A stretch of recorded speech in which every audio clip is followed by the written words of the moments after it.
$34 juta untuk sebuah handphone. Mahal? Pastinya, tapi itu yang bikin penasaran dan ini dia Samsung Galaxy Z Fold 2. Handphone lipatnya Samsung yang di Indonesia dijual di angka Rp33.888.000. 34 juta kurang sedikit. Mahal, memang mahal banget, tapi ya tetap saja ini bukan handphone termahal dalam sejarah dunia. Masih banyak yang lebih mahal, cuma yang bikin positioningnya agak beda, Z Fold 2 ini adalah handphone rilisan biasa, bukan limited edition hasil kerjasama dengan brand, artis, atau film tertentu. Jadi, ya itu dia, 34 juta memang mahal, tapi pertanyaannya, worth it nggak sih buat dibeli? Layak coba atau enggak? Pertama-tama, saya kasih tunjuk dulu dari kondisi saat masih terlipat. Kali pertama ngelihat handphone ini memang cakep banget. Warna bronze sama bagus dengan Note 20 Ultra, baik itu di bagian back cover maupun engsel penghubungnya. Aura mahalnya tuh kuat banget. Tombol-tombol semua ada di sisi kanan perangkat dan untuk power itu jadi satu dengan sensor sidik jari. HP ini lumayan berat, 280-an gram. Tapi ya kayaknya wajar sih karena kayak dua handphone yang ditumpuk jadi satu. Tebal ya lumayan, tapi masih bisa kok dikantongin selama bukan pakai jeans yang terlalu ngepas. Untuk lipatannya, saya nggak bisa bandingin sama Fold yang pertama, tapi yang pasti celah lipatannya khususnya yang paling dekat dengan engsel ini cukup besar dan muat dimasukin kertas yang udah saya lipat 3 kali. Kekhawatiran sebenarnya lebih ke soal partikel-partikel kecil ya, kayak debu atau bahkan pasir ketika sedang beraktivitas outdoor. Tambah lagi, handphone ini kan tidak ada IP rating ya untuk tahan air atau debu. Tapi buat orang yang mungkin kerjaannya indoor, terus kemana-mana pakai mobil, alias jarang terekspos debu dan nggak kehujanan, harusnya sih ini bukan masalah. Berbeda dengan Fold yang edisi pertama, Galaxy Z Fold 2 punya layar luar yang lebih besar dan lebih kepake. Ukurannya 6,2 inci lebih normal sehingga untuk pemakaian standar ini udah cukup banget, baik untuk sekedar browsing, scrolling Twitter atau Instagram udah nyaman. Kalau kelihatannya layar jadi panjang, ya memang aspek rasionya ini tidak umum, tapi kalau dibandingin sama handphone lain ya dari Samsung kayak Note 20 Ultra misalnya, akan tampak bahwa sebenarnya nggak segitu besar, bahkan jadinya lebih kecil. Selain itu, karena layarnya yang tidak lebar, pemakaian satu tangan seperti buat ngetik itu enak banget karena jari bisa dari ujung ke ujung. Cuma ya kalau untuk ke atas itu yang rasanya jauh banget. Sekarang baru deh kita masuk ke salah satu bagian terbaik dari handphone ini, yaitu layar dalamnya. Ukurannya 7,6 inci dengan refresh rate 120 Hz yang bentuknya kotak. Aneh mungkin di awal-awal karena sudah terbiasa dengan orientasi 16:9 atau 18:9. Yang ini walaupun nggak 1:1, tapi hampir jadi kotak. Di HP barunya ini, Samsung memang melakukan banyak sekali perbaikan dibandingkan Fold yang sebelumnya. Tapi ada satu pertanyaan yang begitu banyak beredar, masih banyak beredar, saya banyak sekali baca, yaitu gimana sih feel dari layarnya? Apakah masih kerasa kayak plastik seperti seri sebelumnya? Kalau dipegang kayak gini gitu, kita main-mainin, scroll-scroll, diteken, apalagi diketuk-ketuk, itu rasanya sebenarnya solid layar kayak kaca yang biasa kita temukan pada handphone umumnya. Tapi yang bikin jadi kayak plastik itu sebenarnya adalah efek dari screen protectornya, anti gores bawaannya ini.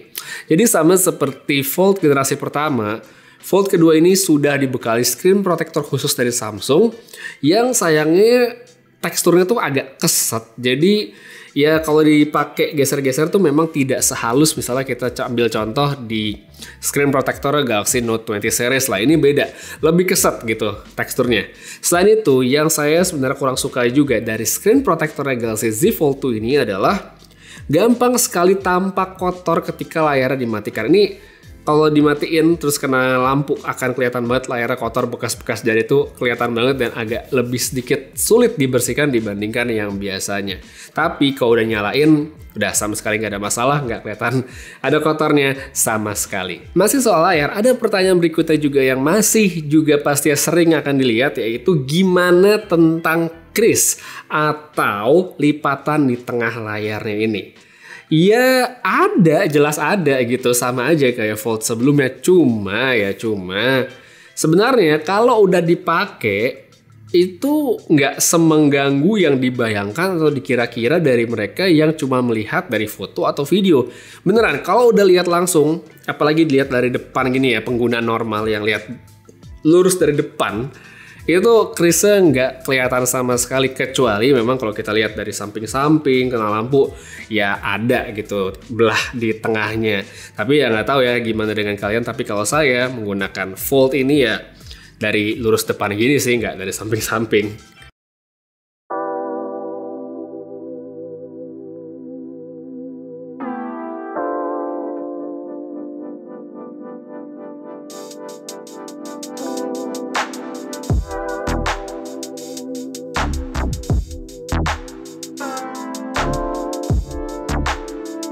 Dengan layar yang lebih besar tapi nggak besar-besar amat, seperti halnya tablet, banyak keuntungan yang dimungkinkan oleh Galaxy Z Fold 2 khususnya untuk multitasking. Selain itu, untuk multimedia kayak nonton atau main game, ini ternyata juga enak-enak aja. Nggak seaneh perkiraan di awal karena layarnya yang tampak kotak. Habis itu, dengan model lipatnya, banyak sekali aktivitas split screen yang tidak bisa kita lakukan di handphone konvensional. Entah itu buat nonton, web meeting, hingga foto-foto. Cuma perlu diingat juga karena handphone ini kan bisa dibilang form factor baru lah ya. Belum banyak yang beredar. Jadi secara dukungan aplikasi itu masih bisa dikatakan terbatas. Belum semuanya. Seperti contoh di sini ada Instagram. Kalau kita buka, itu bagian kiri kanannya di layar besar ya, itu masih ada gap yang kosong gitu, belum keisi. Cuma kalau dari percobaan saya, yang paling bagus kompatibilitasnya itu adalah di game-game. Yang saya cobain itu udah hampir semuanya bisa mengadopsi bentuk kotaknya Galaxy Z Fold sehingga tetap nyaman banget untuk dipakai main. Sekarang ngomongin soal performa. Nah ini dia nih. Samsung Galaxy Z Fold 2 adalah Samsung idaman dari segi spesifikasi. Snapdragon 865 Plus, penyimpanannya 256GB serta RAM 12GB adalah deretan spesifikasi yang diharapkan dari handphone kelas atas kayak gini. Top tier. Untuk pemakaian bisa apa ajanya, ya nggak perlu lagi jabarin panjang lebar karena namanya juga salah satu chipset terbaik yang ada saat ini. Mau ngapain aja beres di Z Fold 2. Genshin Impact 60 fps, setting high itu nggak masalah, cuma memang jadi anget lah handphonenya. Emang gila sih game satu ini, tapi untuk pemakaian lainnya tentu nggak jadi demikian. Lalu untuk baterainya Galaxy Z Fold 2 ini juga oke, saya bisa dapat screen on time di antara 5-6 jam untuk pemakaian yang cukup intensif yang tentu saja didominasi di layar besarnya ini yang di dalam. Kenapa saya mesti mempertegas bagian dalam? Karena saya sempat dapat pertanyaan, gimana baterainya seandainya kita hanya menggunakan layar luarnya saja? Jujur aja, setelah menggunakan Z Fold 2 ini sulit rasanya, susah sekali ya untuk hanya stay di layar luar. Untuk pemakaian full pakai layar luar ini susah banget. Saya nggak bisa, sebisa-bisanya saya nahan, pasti ujung-ujungnya bakal saya buka lagi. Jadi kalau ditanya gimana rasanya cuma pakai layar luar, saya nggak tahu baterainya gimana. Tapi kalau untuk layar dalamnya itu tadi, saya bisa dapat 5-6 jam. Terakhir soal kamera, seperti yang bisa dilihat sebenarnya tidak ada setup yang mewah di sini.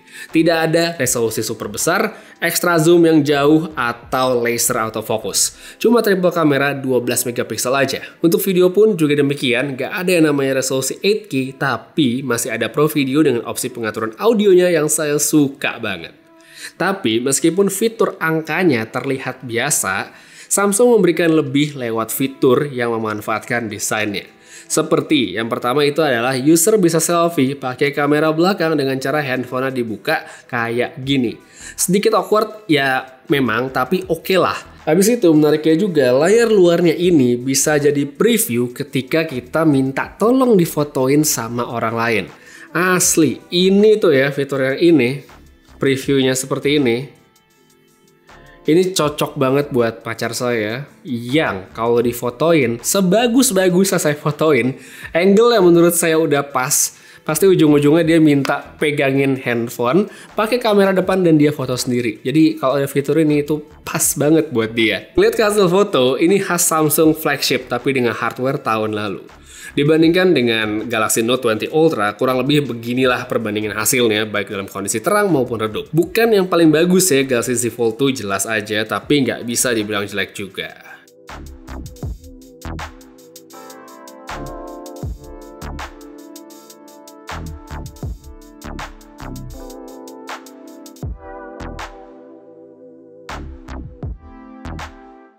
Jadi kesimpulannya 34 juta rupiah untuk sebuah handphone Samsung Galaxy Z Fold 2. Layak atau enggak? Recommended, worth it dibeli atau enggak?